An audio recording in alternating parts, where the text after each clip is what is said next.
We're back again. Today, making resin items. So I've got my epoxy resin, which you can get from most internet shops these days. This one is made for 1-to-1 mixing, which means, 1 part resin, 1 part hardener, and together they'll make a cure.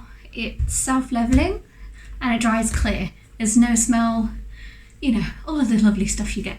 So you usually want something to mix into, something maybe with the measurements on the side.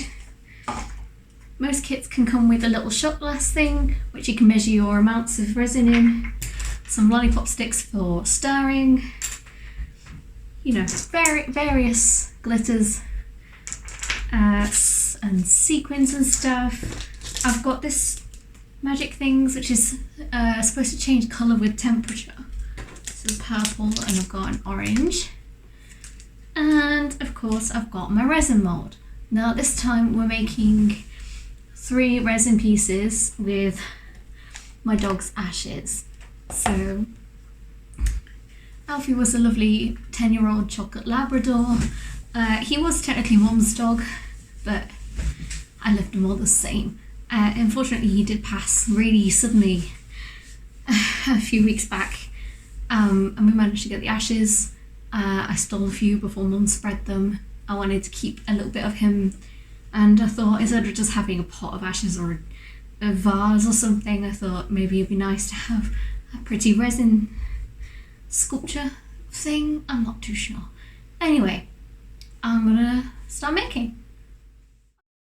So I've got my part A resin and part B hardener, and I'll go 1.1 to each. How much resin I need to fill the mould, I don't imagine it tells me. Okay, so my mould says I need 150 grams, which is weight, not volume, so I've got a big scale. Okay, 150 grams. How many grams is this? Doesn't say. But we're just gonna have to do 1 cup of each until we get to the correct amount of weight I need. But it got me in, so. It is sticky. I'd recommend using gloves.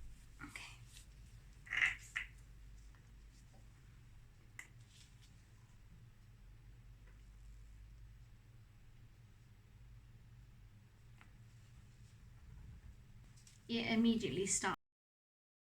Take a few hours to properly start curing, but you already started the chemical reaction, so you need to kind of work quick with this.